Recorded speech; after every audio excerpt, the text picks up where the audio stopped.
Imagine walking into your own business, a place you built from nothing, only to be told you don't belong there. What would you do if the manager of your own store looked you in the eye and said, "We don't serve people like you here"? This isn't fiction.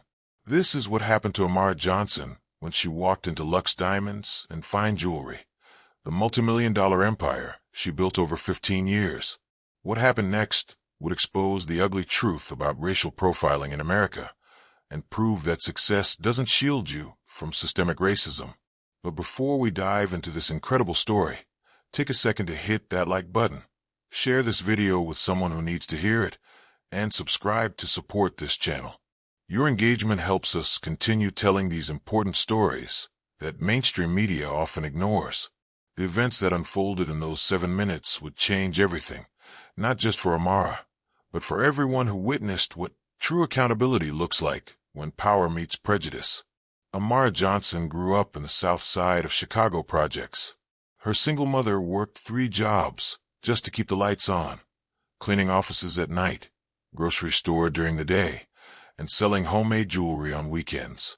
Watching her mother transform metal into beautiful pieces sparked something in young Amara. "Baby," her mother would say, "jewelry isn't just about looking pretty.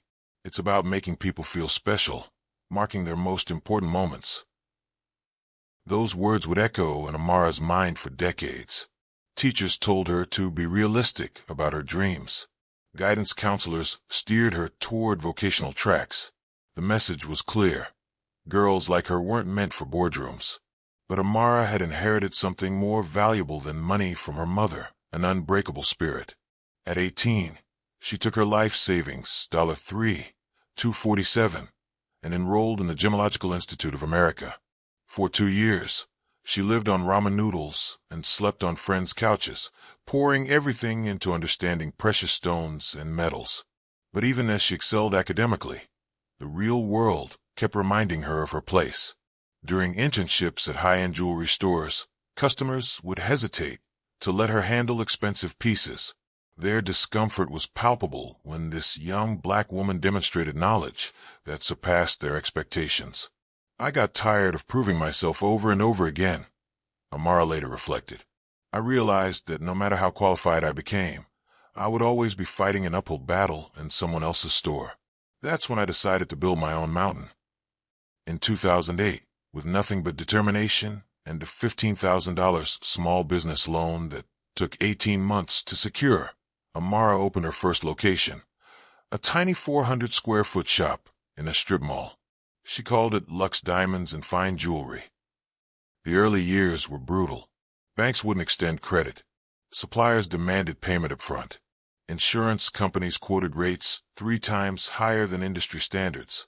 Every day felt like swimming upstream against a current designed to pull her under. But Amara had learned something crucial from watching her mother survive. Resilience isn't about avoiding the storm. It's about learning to dance in the rain. She worked 18-hour days, handling everything from inventory to customer service. She studied her customers, remembering their anniversaries and special occasions. When Mrs. Peterson couldn't afford the engagement ring she loved, Amara created a payment plan. When the Martinez family wanted quinceañera jewelry but had a limited budget, Amara designed custom pieces that fit their means without compromising quality. Word spread. Here was a jeweler who didn't just sell products, she created experiences. By 2023, Luxe Diamonds had become one of the most successful black-owned jewelry chains in the country. 7 locations, over 200 employees, annual revenues exceeding $12 million. Her flagship store in downtown Chicago's prestigious Gold Coast district was a testament to her journey.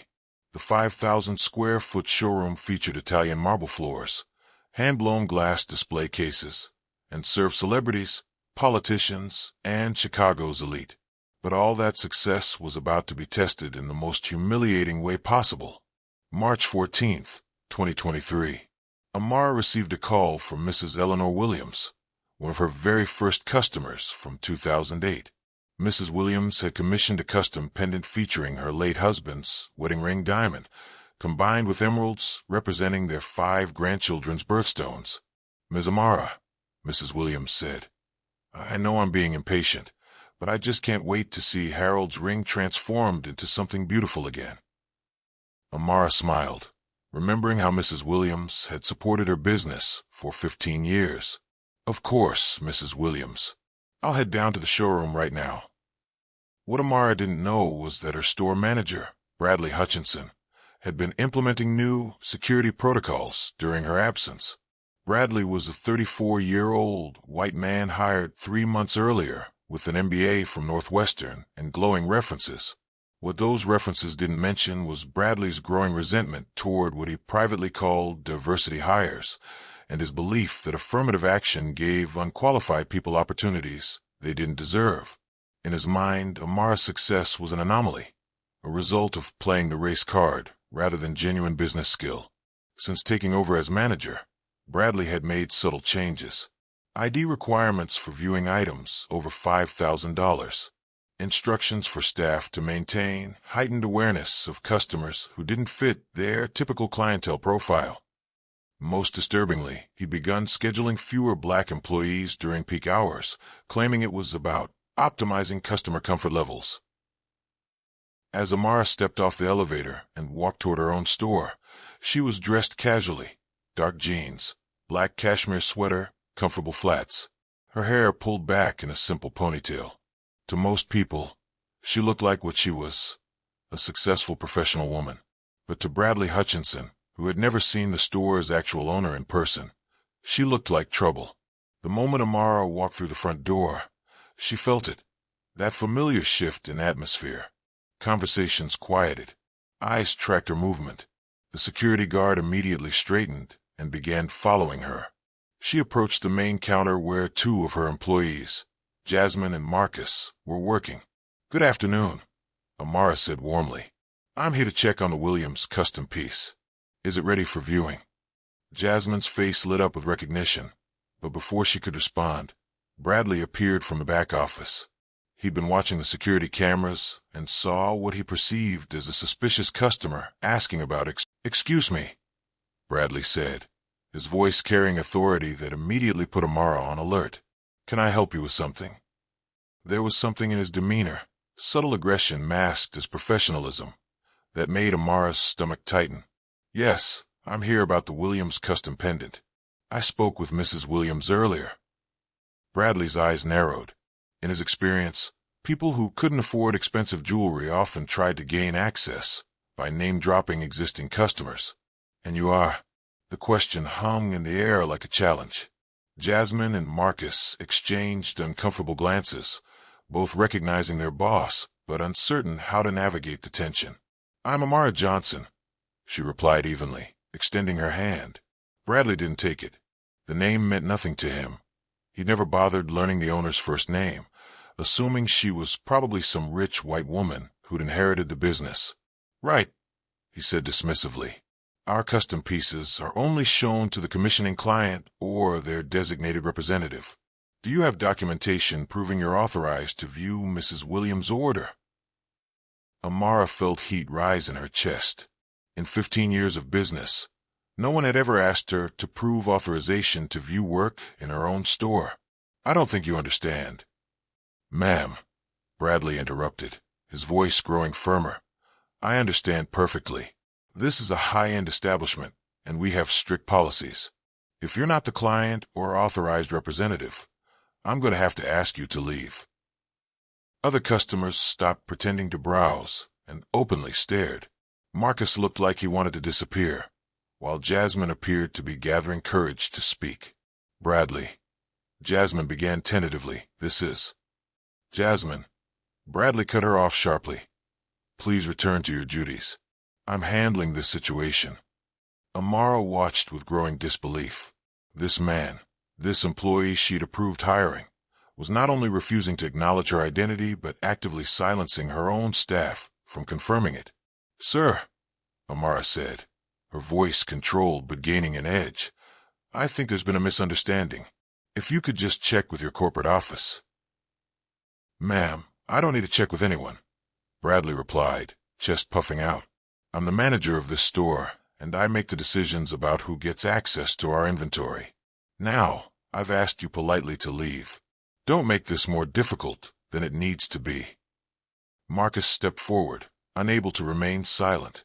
Bradley, man, I think you should know that. Marcus, Bradley snapped, face reddening. One more word from you, and you'll be looking for another job. Get back to work immediately. The threat hung heavy in the air. Marcus was a 23-year-old college student who couldn't afford to lose this job. But he also couldn't stomach watching his boss, the woman who'd given him his first retail opportunity, worked with his class schedule, written his business school recommendation, be humiliated in her own store. Amara saw the conflict in Marcus's eyes and gave him a slight head shake. She wouldn't let her employees sacrifice their livelihoods to defend her. Fine, she said, voice steady despite the storm brewing inside. I'll wait. She moved to a seating area and pulled out her phone. Bradley watched suspiciously, interpreting her compliance as confirmation that she didn't belong. What Bradley didn't know was that Amara was texting her assistant. Please send me the corporate documents for the Gold Coast store immediately. Also, call building security. As she waited, Amara observed her own store through new eyes. She watched Bradley move with arrogance that made her skin crawl. She noticed how he interacted differently with white customers versus customers of color, more attentive, more deferential. She saw how her black employees seemed to shrink in his presence. Most painfully, she realized this behavior had likely been happening for months, right under her nose. How many potential customers had been treated this way? How many sales lost? How many young black professionals had walked in hoping to celebrate a milestone, only to be made unwelcome? 3 minutes passed, then 5. Bradley kept glancing at Amara, expecting her to give up and leave. Instead, she sat calmly, occasionally checking her phone, her presence becoming more irritating by the moment. Ma'am, Bradley finally said again, approaching with the security guard, I'm going to have to ask you to leave now. You're making other customers uncomfortable. Amara looked around. Most customers were white, and while some looked uncomfortable, it was clearly because of the tension Bradley was creating. I'm not causing any disturbance, she replied calmly. I'm simply waiting. Waiting for what? Bradley demanded. Amara's phone buzzed. Her assistant had sent the documents, and building security was on their way up. She looked up at Bradley with a smile that didn't reach her eyes. I'm waiting for you to realize that you've made the biggest mistake of your career. At 2:47 p.m., building security arrived. 2 officers, James Mitchell, who'd worked the building for 8 years, and Sarah Chun, relatively new but professional. Bradley's face lit up. Thank you for coming so quickly. He gestured toward Amara. This woman has been loitering, claiming authority to view expensive jewelry. She's refusing to leave despite multiple requests. James Mitchell frowned. In 8 years, he'd gotten to know most business owners, and he certainly knew Amara Johnson. She'd personally thanked him every Christmas with generous bonuses and helped his daughter get her first job at another Luxe location. Ma'am, James said carefully, confusion in his voice. Is there some kind of misunderstanding here? Before Amara could respond, Bradley jumped in. No misunderstanding at all. Store policy is clear. She needs to leave, and if she won't go voluntarily, I'd like her escorted out. Amara stood slowly, movements deliberate and controlled. Gentlemen, ma'am, she addressed the security officers. Before any decisions are made, I'd like you to see something. She held up her phone, showing the screen to James Mitchell first. His eyes widened as he read the corporate documents, clearly showing Amara Johnson as CEO and sole owner of Luxe Diamonds and fine jewelry, including this specific store. Oh my God, James whispered, loud enough for others to hear. Bradley's confidence wavered for the first time. What is that? What are you showing him? But Amara had a better idea. She walked to the store's main computer terminal, the one controlling inventory, sales, and security systems. As owner, she had master access to all systems across all locations. What are you doing? Bradley demanded, moving to block her path. You can't touch that equipment. Actually, Amara said, her voice carrying new authority that made everyone freeze. I can. She entered her master password. Immediately, The screen displayed her profile, Amara Johnson, CEO/owner, with her photograph and all access privileges clearly visible. The silence that followed was deafening. Bradley stared at the screen, his face cycling through disbelief, recognition, and dawning horror. Around the store, customers had phones out, some clearly recording. Jasmine and Marcus looked like they were witnessing a car accident in slow motion. That's not possible, Bradley stammered. The owner is. I thought. You thought what? Amara asked, voice dangerously quiet. What exactly did you think? Bradley's mouth opened and closed like a fish out of water. The reality was crashing down with the force of a freight train. He just spent 15 minutes humiliating and attempting to remove the woman who signed his paychecks. But Amara wasn't done. She turned to address the store full of customers and employees. Ladies and gentlemen, I want to apologize for the disruption you've witnessed today. My name is Amara Johnson, and I am the owner and CEO of Luxe Diamonds and Fine Jewelry. What you've just seen is a perfect example of why conversations about unconscious bias and workplace discrimination are so important. She paused, letting her words sink in. Mr. Hutchinson here made several assumptions about who I was based solely on my appearance. He refused to listen to my employees when they tried to correct his mistake. He threatened their jobs to maintain his authority, and he was prepared to have me physically removed from my own business rather than consider he might be wrong. Bradley's face had gone from red to pale, sweat beading on his forehead. Ms. Johnson, I had no idea. If you had just said. I did say. Amara cut him off. I told you my name. I explained why I was here. Your employees tried to tell you who I was.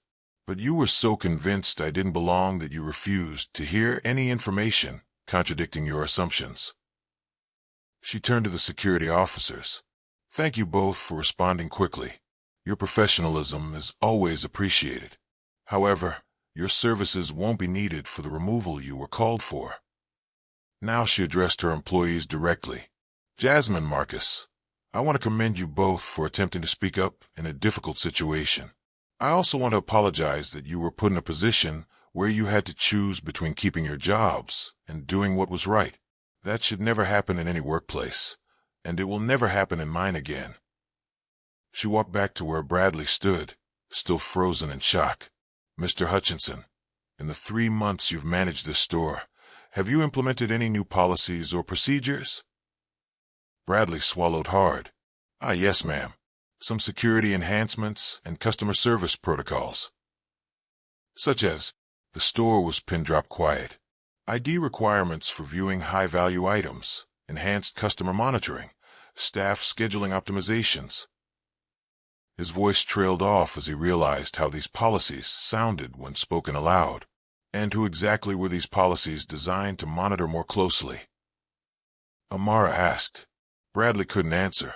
The truth was too damning, but his silence was answer enough. I see. And in implementing these policies, did you notice any changes in our sales figures, customer feedback, or employee satisfaction? Again, Bradley couldn't respond, but Amara already knew.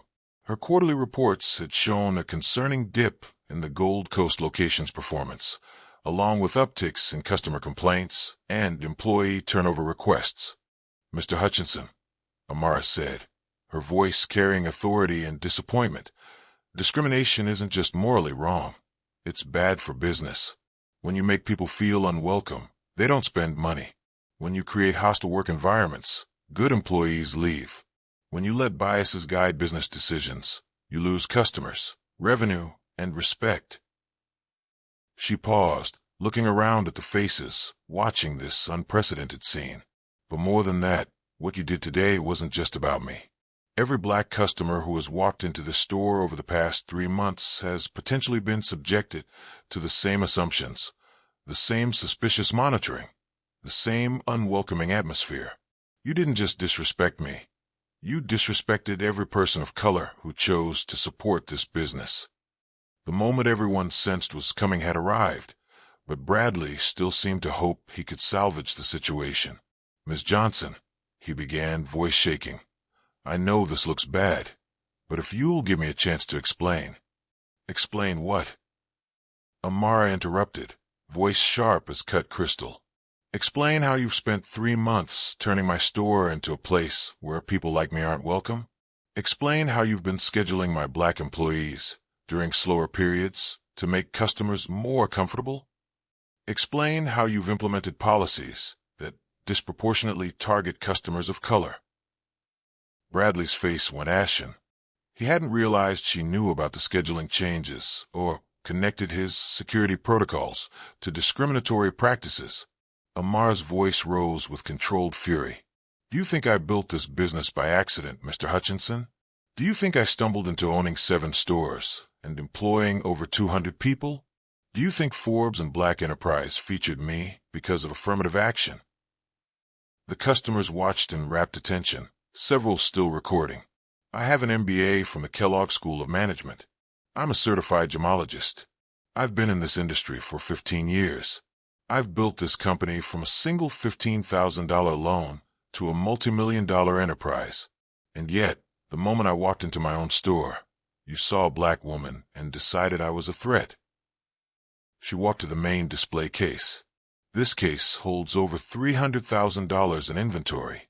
These are pieces I personally selected from suppliers I've built relationships with over more than a decade.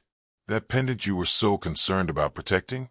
I designed it myself for a woman who has supported my business since I had 4 display cases and a dream. Bradley opened his mouth to speak, but Amara held up a hand. I'm not finished. What you did today wasn't just ignorant, it was dangerous. Do you understand that in today's climate, your actions could have escalated into something much worse? Do you realize that if I had been anyone other than the owner, your behavior could have resulted in a traumatic experience for an innocent customer? Her phone buzzed. Her assistant was calling, likely having heard about the situation. Excuse me one moment, she said, answering. Yes, Patricia. Yes, I'm handling it. Actually, can you conference in David from HR and Jessica from legal? I need them both here within the hour. She ended the call and looked back at Bradley, who had been listening with growing dread. Mr. Hutchinson, in about an hour, my HR director and attorney will be here to discuss the implications of what happened today. We'll be reviewing your employment file, your policy implementations, and any complaints filed against you or this location during your tenure. Bradley's legs seemed to give out slightly, and he reached for the counter to steady himself. However, Amara continued, I don't need to wait for their arrival to make one decision. The store held its collective breath. You're fired. The words fell like a gavel in a courtroom. Final, decisive, irreversible. Effective immediately. You are no longer employed by Luxe Diamonds and fine jewelry. Security will escort you to collect your belongings, and your access to all company systems and properties is revoked. Bradley's face crumpled. Ms. Johnson, please, I need this job. I have a mortgage, car payments. I can change. I can do better. Can you? Amara asked. Can you truly change beliefs so deeply ingrained that you were willing to have your own boss arrested rather than consider you might be wrong about her? She shook her head.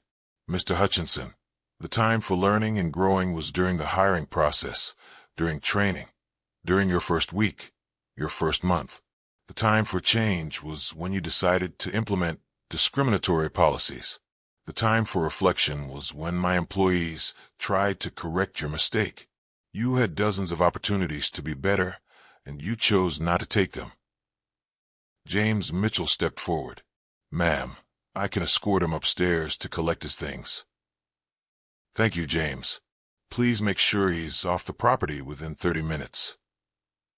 As Bradley was led away, still protesting and pleading, Amara turned to her remaining employees and customers. Jasmine, Marcus, I want you both to know that you will never again be put in a position where you have to choose between job security and doing what's right. I'm implementing new policies, ensuring employees feel empowered to speak up when they witness discrimination or inappropriate behavior. She addressed the customers next. To those who witnessed this unfortunate situation, thank you for your patience. I want you to know this behavior does not represent the values of Luxe Diamonds and fine jewelry. We have always been and will continue to be a business that welcomes everyone. One customer, an elderly white woman, approached Amara. "Excuse me, dear, but I wanted to say how impressed I am with how you handled that situation. That young man's behavior was absolutely unacceptable, and you showed remarkable grace under pressure." Others murmured agreement. Several customers expressed shock at what they'd witnessed, with some admitting they'd never seen such blatant discrimination in person before. A young black couple browsing engagement rings approached Amara. "Ms. Johnson," the woman said, "we're so sorry you had to go through that, but we're also grateful we got to see how you handled it. It makes us even more confident about choosing your store for our engagement ring." As the immediate crisis settled, Amara finally retrieved Mrs. Williams' custom pendant from the workshop. The piece was exquisite, her late husband's diamond center stone, surrounded by 5 emeralds in a delicate platinum setting. She photographed the piece and sent it to Mrs. Williams with a message. "Your pendant is ready, and it's beautiful. Harold would be proud." The response came back almost immediately. "Oh, my dear, it's perfect. I'll be in tomorrow to see it in person. Thank you for making something so special." The story of what happened at Luxe Diamonds that day spread quickly through Chicago's business community and beyond. Within hours, videos of the confrontation had been shared thousands of times on social media, sparking conversations about workplace discrimination, unconscious bias, and ongoing challenges faced by successful black professionals. 3 days later, Amara called an all-hands meeting for her entire organization, all 7 stores, corporate staff, and management team. Over 200 employees gathered at a hotel conference center. "What happened at our Gold Coast location this week wasn't an isolated incident," she began. "It was a symptom of larger problems that exist not just in our industry, but in our society." She shared results of an internal investigation conducted over the previous 72 hours. The findings were troubling. Customer complaints about discriminatory treatment had increased by 40% across all locations over the past year. Employee satisfaction scores among staff of color had declined significantly. Sales to non-white customers had dropped, and several high-performing employees had requested transfers or resigned without giving specific reasons. "We failed," Amara said simply. "I failed. While I was focused on expansion and profit margins, I lost sight of the values that built this company. Success without integrity is just expensive failure." She announced comprehensive changes: mandatory bias training for all employees, anonymous reporting systems for discrimination, regular cultural audits of all locations, and promotion of 3 black employees to management positions across different stores. "But most importantly," she concluded, "we're going to remember that jewelry isn't just about precious stones and metals. It's about precious moments in people's lives. And everyone, regardless of their skin color, their accent, their clothing, or their neighborhood, deserves to feel precious when they walk into our stores."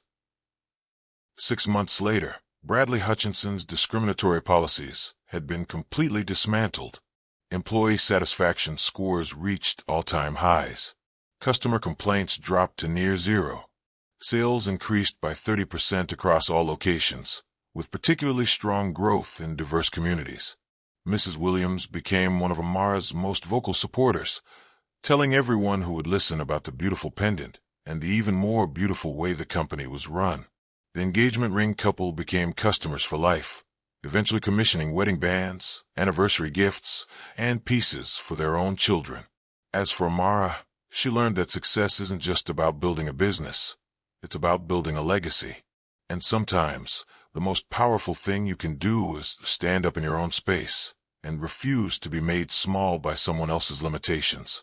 The video of that confrontation is still circulating online, serving as a powerful reminder that discrimination can happen anywhere, to anyone. But it also shows what accountability looks like when those with power choose to use it responsibly. Because at the end of the day, true success isn't measured by the size of your business or the zeros in your bank account. It's measured by whether you have the courage to stand up for what's right, even when, especially when, you have everything to lose. That Tuesday afternoon in March, Amara Johnson didn't just fire a discriminatory manager. She fired a shot heard around the business world, reminding everyone that excellence and integrity aren't mutually exclusive, they're inseparable. And that's a lesson worth more than all the diamonds in her store.